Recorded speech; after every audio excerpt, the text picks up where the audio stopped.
ada anak itu dendam kepada orang tua karena orang tua lebih sayang kepada anak yang satu, betul? Ini mempengaruhi baktinya dia di kemudian hari. Bahkan dia menolak untuk mendoakan orang tuanya karena dia marah.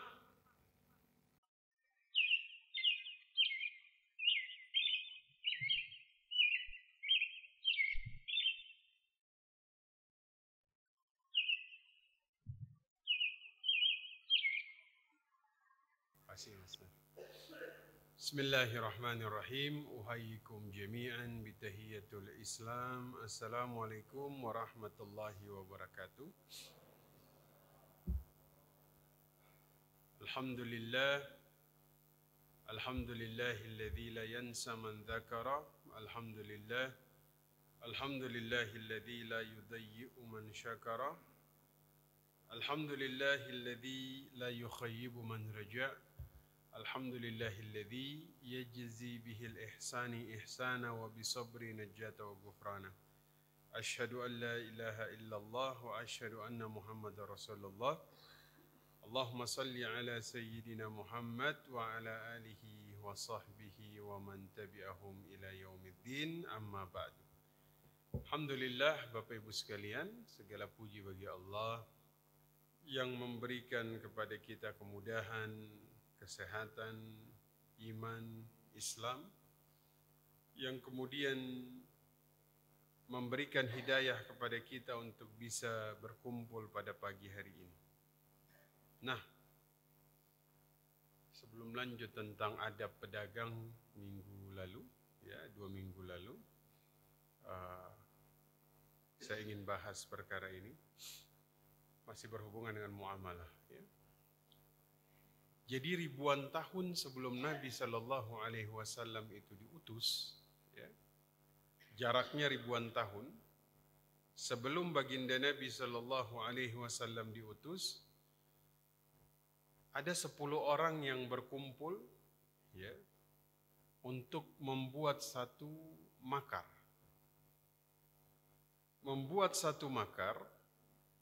dengan tujuan membunuh salah seorang nabi.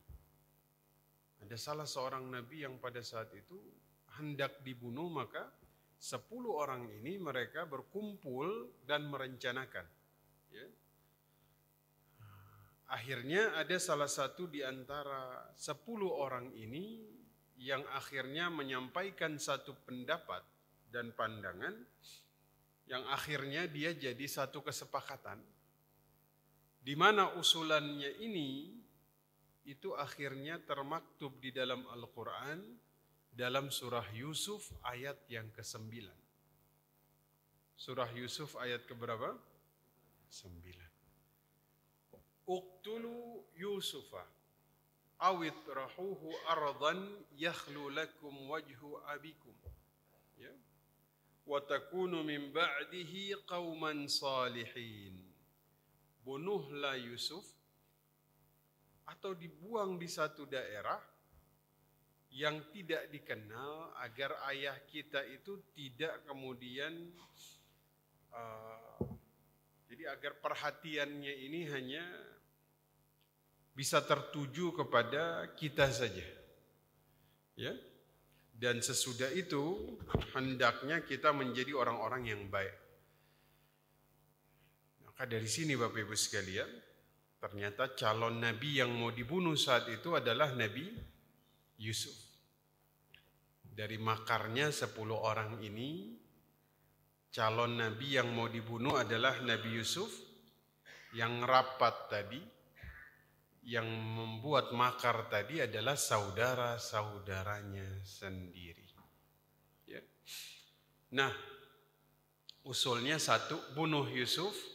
2, buang di satu tempat yang jarang dilewati oleh manusia. Nah, disinilah yang menjadi titik pembahasan kita nanti. Setelah rencana mereka itu bunuh Yusuf, buang di satu tempat, habis itu apa? Wa takunu min ba'dihi qauman salihin. Dan setelah itu hendaknya kita menjadi orang-orang yang baik. Maka di sini memang Allah menceritakan ada orang merencanakan keburukan, kejahatan, habis itu barang-barang jadi orang baik. Nah, ini yang kemudian kita temukan bahwa ternyata dalam bab muamalah ini juga kita temukan hal yang sama seperti yang Allah ceritakan di dalam surat Yusuf. Ada yang melakukan korupsi, ada yang mengkhianati rekan bisnisnya, ya. Ada yang menzolimi rekan transaksinya, ya. Dengan harapan, udahlah, habis ini jadi orang taat, aman. Kalau Yusuf tadi kan, saudara-saudaranya itu, nanti habis kita bunuh, kita buang, habis itu kita jadi orang yang soleh. Maka yang kemudian kita temukan dalam bab muamalah, enggak apa-apa enggak jujur dalam dagang, enggak apa-apa saya menzalimi rekan transaksi, enggak apa-apa saya korupsi, nanti tahun depan haji, umroh, selesai. Kira-kira begitu? Nah, mari kita lihat sama-sama Bapak Ibu. Nah,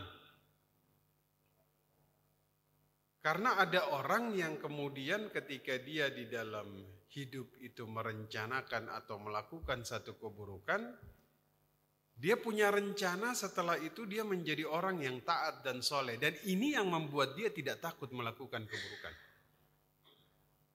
Rencana dia pasca dia melakukan keburukan inilah yang terkadang membuat dia tuh gak takut.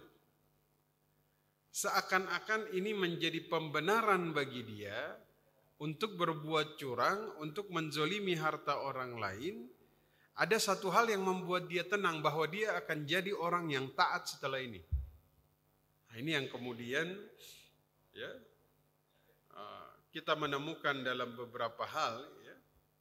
Nah, ternyata yang dipikirkan saudara-saudara Yusuf pada saat mereka melakukan makar itu, pola pikir ini masih terjadi di zaman sekarang. Pola pikir ini kemudian masih terulang. Ya. Masih banyak orang kemudian melakukan dosa dalam bab ibadah, dalam bab muamalah. Ya. Dan kemudian memiliki rencana nanti habis ini kita sholat taubat, nanti habis ini kita melakukan kebaikan. Ya.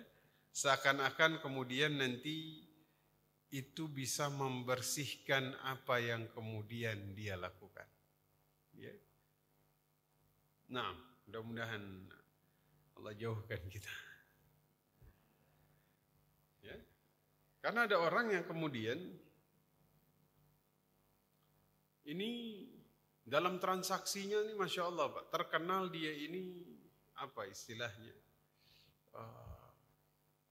suka menzolimi rekan transaksinya. Tapi habis itu berpandangan bahwa nanti bayar zakat suci lagi. Ya. Nanti kalau kemudian dia zakati, dia bangun masjid, dia lakukan kebaikan, maka kemudian nanti ini akan membuat segala kezaliman dia itu akan dibersihkan. Ya. Kalaupun saya khianati harta yang diamanahkan, nanti kalau sudah pergi haji, insya Allah saya pulang dari haji, dosa saya bersih seperti dilahirkan kembali. Ini pemahaman kayak gini bikin orang berani berbuat maksiat. Pemahaman seperti ini membuat orang tuh seperti nyaman untuk kemudian melanggar larangan Allah Subhanahu wa taala. Sehingga dia itu percaya diri, pede. Ya. Dia percaya diri bahwa gampang nanti saya dapat ampunan. Sehingga dia nekat berbuat maksiat. Ini persis sama seperti yang dilakukan oleh saudara-saudaranya Nabi Yusuf alaihissalam. Setelah direncanakan mereka bilang apa? Watakunu min ba'dihi qauman salihin. Nanti habis ini kita bareng-bareng jadi orang-orang yang baik. Dalam muamalah atau dalam perkara ibadah itu, ya, ketika seseorang dia misalnya ya, dia melanggar perintah Allah Subhanahu wa taala, atau kita katakan dia bermaksiat, ya. Jadi misalnya dalam bab muamalah, dalam interaksi bisnisnya dengan orang lain, Ya, seperti nanti insya Allah kita akan bahas satu bab yang ini lagi viral sekali di Indonesia. Ya. Kemarin itu dari laporan PPATK tahun 2023, perputaran uang yang disebabkan perkara ini itu mencapai 327 triliun. 327 triliun. Apa itu? Judi online. Judi online. Ada 1,9 juta konten yang di dalamnya berisi judi online. Allah. Ini kan maksiat. Ya. Dalam muamalah atau dalam perkara yang lain, ada dua hal yang menyebabkan orang itu bermaksiat, Pak. Ada dua. Ya. Imma bisababi istihtar. Ya. Bisa jadi karena dia meremehkan. Ya. Karena dia meremehkan dosa itu. Ini seperti yang dilakukan saudara-saudaranya Yusuf. Ini meremehkan, Pak. Udah maksiat aja dulu. Ya. Dalam dagang udah curang aja dulu. Nanti habis ini tobat. Nah ini meremehkan, Pak. Istihtar namanya. Ya. Nah, ada orang yang au sababud da'af. Dia melakukan maksiat karena dia lemah. Karena dia apa? Dia lemah. Ya. Jika dia bermaksiat karena dia menganggap remeh hadzal khatirah, karena dia meremehkan syariat, nah ini yang paling berbahaya. Ya. Sangat susah. Orang seperti ini sulit menemukan dirinya ada di dalam firman Allah, wa'fu an katsir. Wa'fu an katsiran. Bahwa Allah tuh mengampuni banyak orang, banyak dosa, sehingga kita ini berharap kita tuh masuk ke dalam kategori ayat ini. Dosa kita banyak, ya, dan kita diampuni semuanya, ya. Tapi orang yang bermaksiat dengan cara dia meremehkan, sulit, Pak. Sulit, susah. Tapi jika misalnya dia bermaksiat karena dia lemah secara hawa nafsu, dan kita nih kemungkinan semuanya ada di bab ini, amin ya rabbal alamin. Suatu saat misalnya kita maksiat, bukan karena kita meremehkan, tapi karena memang ya, mungkin kelemahan di'fan, ya, lemah diri kita. Ya, kita tidak bermaksud bermaksiat, tapi ini karena kebodohan diri kita, ya, syahwat yang ada dalam diri kita, ya. Maka orang-orang seperti ini akan bertemu Allah dalam keadaan Rabban Ghafura. Ya. Makanya bahayanya itu seseorang meremehkan, Bapak Ibu sekalian. Ya. Contoh dalam masalah pinjaman online. Ya. Kadang-kadang meremehkan, padahal sudah tahu hukumnya. Judi online. Kadang-kadang meremehkan, padahal sudah tahu hukumnya. Suap. Ya. Meremehkan, padahal sudah tahu hukumnya. Maka kemudian Bapak Ibu sekalian, ini berbicara halal dan haram. Ya. Mana yang melelahkan, yang haram atau yang halal? Yang paling bikin melelahkan yang mana, Bapak Ibu? Ya. Al-halal la yut'ab. Yang halal itu tidak akan pernah melelahkan, menyusahkan dan merepotkan bagi seorang manusia. Innama yut'abul haram. Yang haramlah yang akan selalu melelahkan. Yang halal itu tidak akan pernah menyusahkan kita, Bapak Ibu. Ya. Seperti halnya kemudian maksiat. Ya. Maksiat ini membebani, melelahkan, menyusahkan. Walakin ta'ah la tukallifu iqtisad. Maksiat itu bikin kita itu terbebani secara ekonomi. Tapi yang halal itu tidak membebani sedikit pun. Subhanallah. Betul ya? Ada yang bayar sholat di Al-Ikhlas pagi ini? Ada? Ada yang wudhu tadi harus bayar? Nggak ada ya. Baca Quran ada yang harus bayar? Gratis. Tapi kalau main judi online harus bayar? Bayar. Berzina harus bayar? Bayar. Minum khamar harus bayar? Bayar. Apa maksiat yang tidak harus bayar, saya tanya? Maka halal haram itu melelahkan. Ya. Termasuk di dalam perkara muamalah. Ya. Maka Bapak Ibu kita kembali lagi. Banyak orang itu punya pemikiran bahwa nggak apa-apa kalau saya misalnya menipu, tidak apa-apa.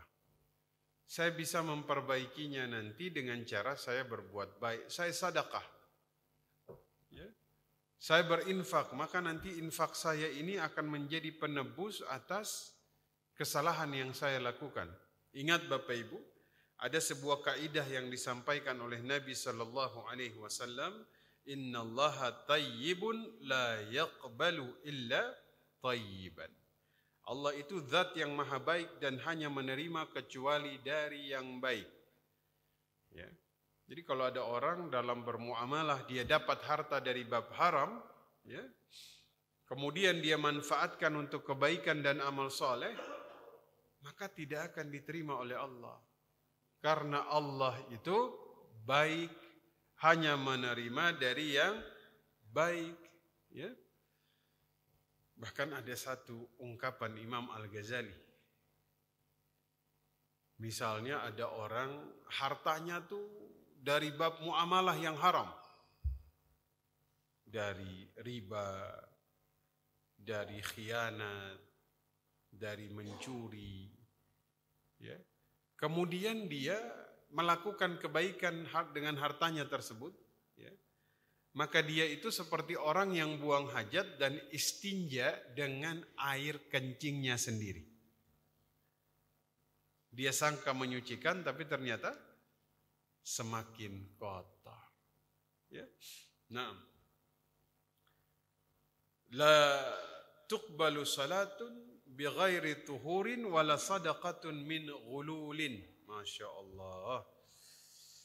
Tidaklah diterima salat tanpa bersuci, sebagaimana pula tidak menerima sedekah dari ghulul. Ghulul itu korupsi. Bayangkan. Tidak akan diterima salat tanpa bersuci. Sebagaimana tidak diterima sedekah dari gulul. Ya. Jadi memang Masya Allah bab muamalah ini Pak. Bab harta yang kita bahas setiap 2 minggu ini memang bab yang paling banyak menghabiskan waktu kita di dunia. Muamalah. Ya. Bab yang membuat seseorang pergi dari pagi pulang tengah malam untuk kemudian mencarinya. Ya. Maka kita harus paham betul Pak. Harta ini yang halalnya dihisab, yang haramnya diazab. Ya. Maka kemudian jika ada seseorang dia berangkat haji, ya, idza kharaja ar-rajulu hajjan binafaqati thayyibatin. Ini ada orang keluar berangkat haji dengan nafkah yang halal. Ya, dia kerja dari yang halal, ya. Dia cari nafkah untuk kemudian dia berangkat. Wa wada'a rijlahu fil gharzi. Akhirnya dia angkat kakinya, kemudian dia taruh di atas kendaraannya. Ya. Baru dia angkat kakinya saja Pak. Artinya dia baru angkat kakinya mau naik di kendaraannya. Fanada, maka terdengarlah suara yang kemudian mengucapkan labbaik. Ketika dia naik di atas kendaraan, dia akan mengatakan labbaik Allahumma labbaik. Langsung dibalas Pak. Fanada munadin minas sama. Ya, kalau kemudian dia hartanya dari yang baik, itu langsung suara yang menjawab seruannya ini labbaik wa sa'daik. langsung disambut, Pak. Hajimu diterima, ya. Kemudian malaikat memanggil dia, kedatanganmu diterima, amalmu diterima. Hajimu apa? Mabrur. Tapi kemudian jika hartanya dari harta yang haram, baru melangkahkan kakinya dari rumahnya saja, dia mengucapkan labbaik Allahumma labbaik, itu langsung disambut dengan suara. Karena ungkapan labbaik Allahumma labbaik dijawab, tapi dengan dua jawaban. Ya. Kalau yang hartanya halal, maka jawabannya labbaik wa sa'dai. Tapi kalau hartanya haram, la labbaik wala sa'dai. Ya. Itu kemudian dipanggil oleh malaikat. Ya. Karena kemudian bekalmu itu haram, ya, kedatanganmu ditolak. Itu sudah ditolak semenjak dia dari rumah. Sudah ditolak. Bukan sampai di tujuan, dari rumah sudah ditolak. Antum bisa bayangkan, Pak. Misalnya Bapak Ibu mau ke kondangan. Ya. Mau ke kondangan. Ini ditolaknya bukan di pintu gedungnya. Misalnya di gedungnya, oh Bapak Ibu nggak bisa. Anda nggak diundang, pulang. Ini enggak, baru dari rumah sudah disamperin, Pak, Bapak nggak diundang. Jadi nggak usah repot-repot berangkat. Ini kan luar biasa. Maka ini yang dialami oleh seseorang yang menggunakan harta yang haram untuk kemudian dia berangkat haji. Bahkan dari rumahnya, dia masih di rumah, baru melangkahkan kaki di kendaraan, itu sudah dikasih tahu oleh malaikat, hajimu tidak mabrur. Wal'iyadzu billahi min dzalik. Maka kita harus paham betul-betul. Ma bunya ala fasid fahuwa fasid. Semua yang dibangun di atas sesuatu yang rusak, maka hasilnya juga rusak. Ya. Subhanallah. Mudah-mudahan Allah memberikan kemudahan kepada kita dari rezeki yang halal, Bapak Ibu. Amin ya rabbal alamin. Ya, kalaupun misalnya dalam hidup kita pernah memakan yang haram, kita selesaikan. Ya, kita bertaubat. Ya. Kalau yang haramnya ini saling ridho, ya, cukup bertaubat kepada Allah. Kalau yang haramnya tidak saling ridho, mari kita cari orangnya. Kita sampaikan kepada dia. Kita minta keridhaan. Ya. Ketika dia kemudian meridhai apa yang sudah terjadi, insya Allah. Ini memudahkan perjalanan dunia dan akhirat kita. Amin ya rabbal. Ya, karena kondisi membawa harta haram ini merupakan musibah terbesar bagi seorang anak manusia ketika dia kemudian diadili dengan pengadilan Allah Subhanahu wa taala. Ya.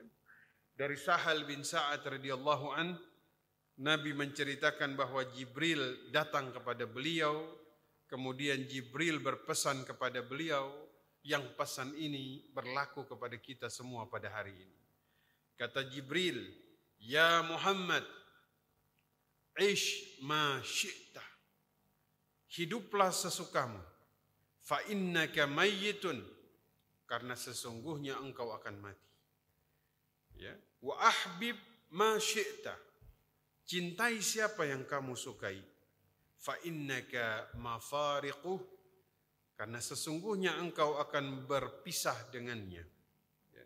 Wa'mal ma syi'ta fa innaka majziyun bihi. Ya, berbuatlah sesukamu karena sesungguhnya engkau akan diberikan balasan atasnya. Subhanallah. Ya, batas kemampuan kita itu hidup di dunia ini ada batasnya, betul? Ya, ada batasnya. Ya. Dunia ini ada batasnya. Ya. Nih, mari kita lihat. Habis dilahirkan oleh ibu kita kemana? Dunia. Jadi bayi. Dari bayi kita kemana? Masuk TK. Dari TK kita kemana? SD. Dari SD kita kemana? SMP kita kemana? SMA. Habis SMA kita kemana? Kuliah. Habis kuliah kita kemana? Kerja. Habis kerja kita kemana? Nikah. Habis nikah kita kemana? Punya anak. Habis punya anak kita kemana?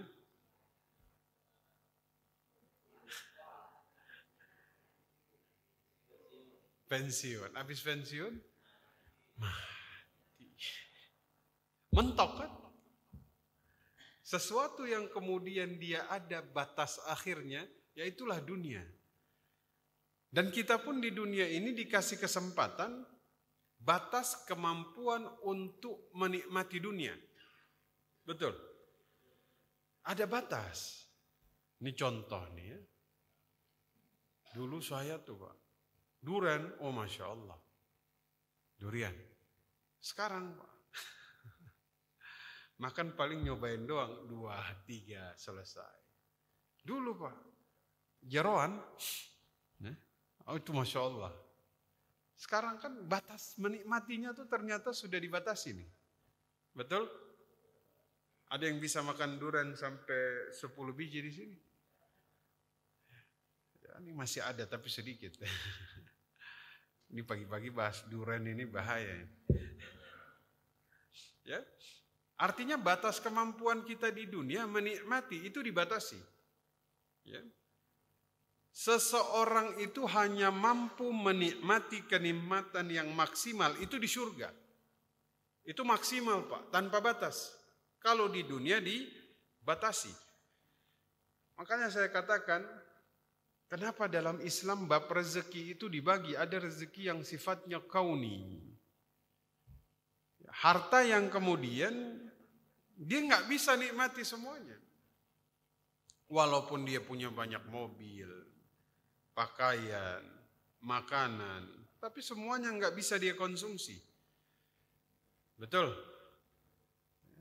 Mungkin tabungannya triliunan Pak, tapi ternyata triliunan ini tidak bisa melayani semua kebutuhan dan hidupnya. Waliyadzubillah. Ya, belum lagi karena kita punya batas usia, ya, kesehatan terbatas, akhirnya kan nggak bisa menikmati semuanya. Ya, nggak bisa. Seperti inilah memang Allah membatasi kita menikmati kenikmatan dunia.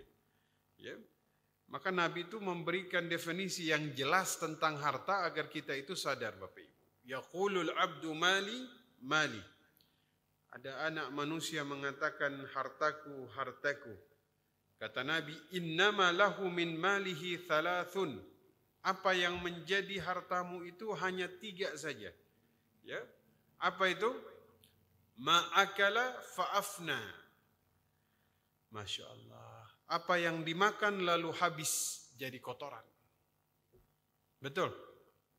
Makanan senikmat apapun semua jadi apa? Jadi sampah. 2 apa? Au labisa fa'abla. Apa yang kamu pakai dia usang. Dia rusak, ya. Au a'ta faqtana. Tapi apa yang abadi adalah apa yang dia sedekahkan, itulah yang kekal. Wa ma siwa dzalika fahuwa dhahibun wa tarikuhu linnas. Selain dari 3 ini, semua akan lenyap dan kemudian akan dia tinggalkan bagi manusia yang lain. Masya Allah. Ada keluarga itu punya rumah tua. Ya, punya rumah tua. Jadi biasanya tuh setiap tahun ada istilah kita tuh rumah tua. Ya.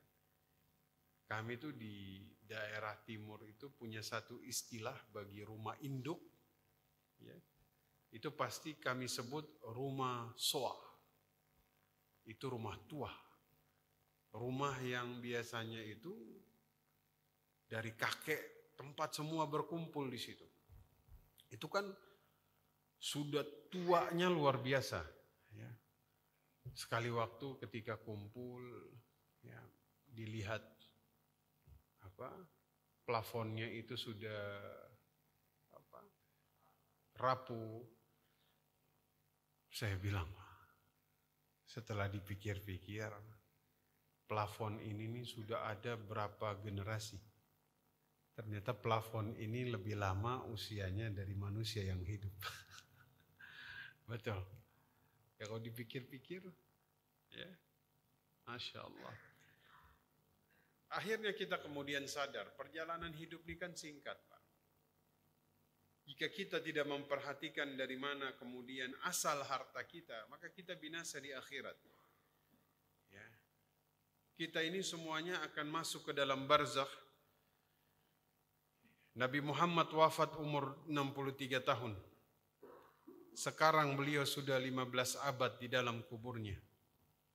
Ya. Mahsyar.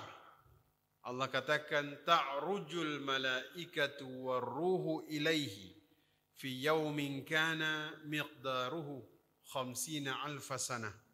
Malaikat-malaikat dan Jibril menghadap kepada Allah pada hari yang kadarnya 50.000 tahun.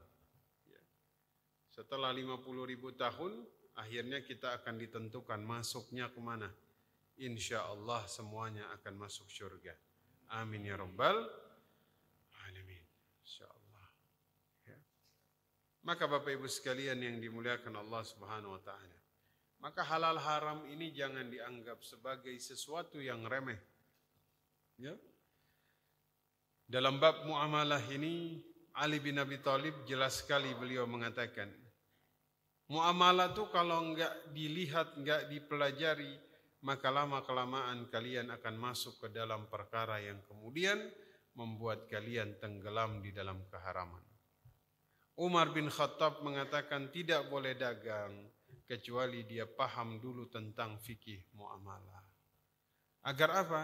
Agar dia tidak masuk kategori orang yang meremehkan perkara haram, ya, karena dia menganggap udahlah, kayak saudara-saudaranya Nabi Yusuf yang kita buka pada awal ayat tadi, ya. Nanti setelah ini kita jadi orang soleh. Ini berbahaya. Ya. Merencanakan ketaatan setelah berbuat keburukan, ini bikin orang tuh jadi nyaman ketika bermaksiat. Sehingga dia masuk ke dalam salah satu dosa, yaitu cenderung meremehkan dosa yang dia lakukan. Dan ini sangat berbahaya sekali. Sekali lagi Bapak Ibu sekalian, mudah-mudahan Allah Subhanahu wa taala meluaskan rezeki kita dari perkara yang halal. Allah jauhkan kita dari perkara yang haram, ya. Allah berikan kepada kita kekuatan jika kita menghadapi yang haram, kekuatan untuk meninggalkan. Allah berikan kemudahan kepada kita untuk kemudian mencari yang halal. Amin, amin ya rabbal alamin. Saya izin minum dulu. Silakan. Sudah masuk pertanyaan atau belum? Belum kan?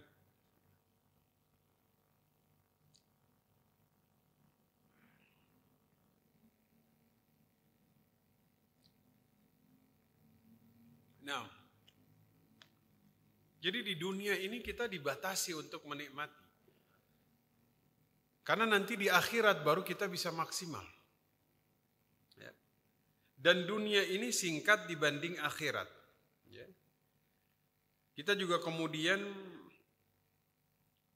tidak berlebih-lebihan dalam masalah dunia. Karena kita khawatir hati kita ini nyangkut. Ya. Umar bin Khattab itu pernah bercerita. Dakhaltu ala Rasulillah sallallahu alaihi wasallam wa huwa ala hasir. Aku pernah menemui baginda Nabi. Beliau itu lagi di atas tikar. Ya. Maka kata Umar bin Khattab, saya pun duduk fajalastu. Fa idza alaihi izaruhu, ya. Saat itu beliau ini hanya mengenakan sarungnya saja. Ya. Hanya mengenakan sarungnya saja, ya. Pada saat itu walaisa alaihi ghairu. Jadi hanya pakai sarung saja. Wa idza hasiru qad athara fi jambi. Ya. Dan aku kemudian melihat bahwasanya, jadi karena beliau pakai izarnya saja, ya, sehingga punggungnya itu kelihatan. Ya. Maka aku kemudian melihat ada anyaman tikar membekas pada tubuhnya, ya, pada tubuhnya Nabi Sallallahu Alaihi Wasallam. Ya. Kemudian kata Umar, saat itu aku ini menggenggam gandum kira-kira sebesar 1 sa'. Ada 1 sa'. Ya. Ada kemudian kayu di ujung ruangan, kulit yang belum disamak lagi digantung. Ya. Ya, saya ulangi, Umar melihat Nabi itu ada bekas tikar di punggungnya. Ya. Kemudian kata Umar, ada gandum yang kemudian saya pegang itu cuma 1 sa' saja. Ya. Kemudian ada kayu bakar tapi nggak banyak di ujung. Kemudian ada kulit yang belum disamak yang menggantung. Ya. Saat itu Umar tuh menangis melihat kondisi Nabi. Ya. Sehingga Nabi bertanya, ma yubkika ya Ibnul Khattab. Apa yang membuat engkau menangis wahai putranya Khattab? Tanya Nabi. Umar mengatakan, faqala ya Nabi Allah wa mali la abki.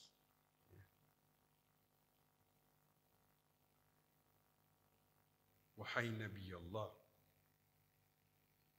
bagaimana aku tidak sedih, kata Umar. Ya. Hadza hasir qad athar. Ini tikar sampai membekas pada tubuhmu ya Rasul.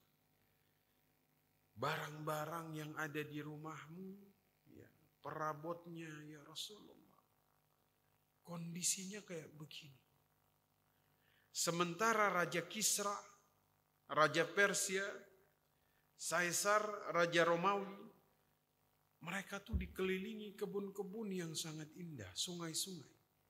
Padahal engkau ini adalah nabinya Allah, manusia pilihannya. Dan hanya ini yang engkau miliki ya Rasul. Ya. Apa jawab Nabi? Ya Ibnal Khattab, wahai putranya Khattab. Ama tarda an takuna lana al-akhiratu wa lahumud dunya.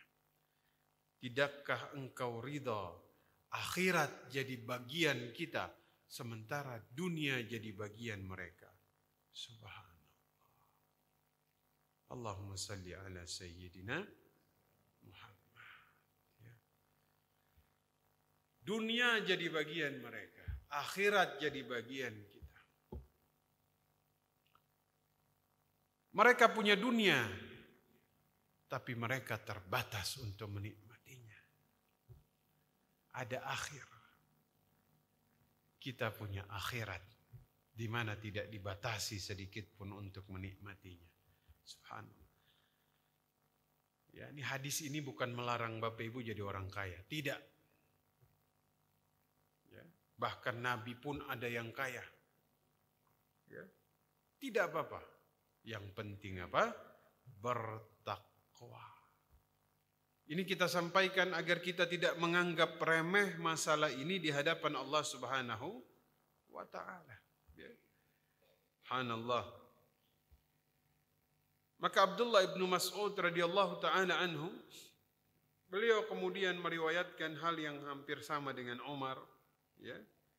Nama Rasul sallallahu alaihi wasallam ala hasir faqad qama qad athara fi jambi. Nabi itu tidur di atas tikar. Ya, sampai tikar ini membekas pada tubuhnya. Kami pun mengatakan, ya Rasulullah, ya, bolehkah kami kasih Anda kasur? Ini ditawarin kepada Nabi. Bolehkah kami kasih kasur kepadamu? Apa jawab Nabi sallallahu alaihi wasallam? Mali wa mad dunya. Ya. Apa urusanku dengan dunia? Ma ana fid dunya illa karakibin istazalla tahta syajaratin thumma raha wa taraka. Apa urusanku dengan dunia? Dunia ini seperti seseorang pengembara istirahat di bawah naungan pohon, habis itu melanjutkan perjalanan. Subhanallah. Bapak Ibu sekalian, sekali lagi mari kita perhatikan dari mana asal harta kita. Ya, mari kita muhasabah lagi. Mari kita periksa tentang urusan dunia yang kemudian setiap hari kita cari. Jika kemudian ada yang haram di dalam, maka mari kita bertaubat, ya, kita selesaikan. Agar ini memudahkan perjalanan kita nanti ketika kita memulai perjalanan akhirat. Dan saya doakan mudah-mudahan Allah mengampuni semua dosa kita pada hari ini, ya. Dosa kita terang-terangan, dosa kita sembunyi-sembunyi. Jika kita pernah bermaksiat karena meremehkan syariat Allah, ya Allah ampuni. Jika kita pernah bermaksiat karena memang lemah diri kita, semoga Allah ampunkan. Ya. Saudara-saudara kita di luar sana, semoga Allah berikan hidayah kepada mereka. Agar tidak meremehkan syariat ini, karena semua orang yang meremehkan syariat, dia hancur dengan sendirinya. Dia hancur dengan maksiatnya sendiri. Saya kira itu yang bisa saya sampaikan. Tafadhal Bapak Ibu sekalian, jika ada yang mau didiskusikan, mari kita sama-sama berdiskusi. Silakan.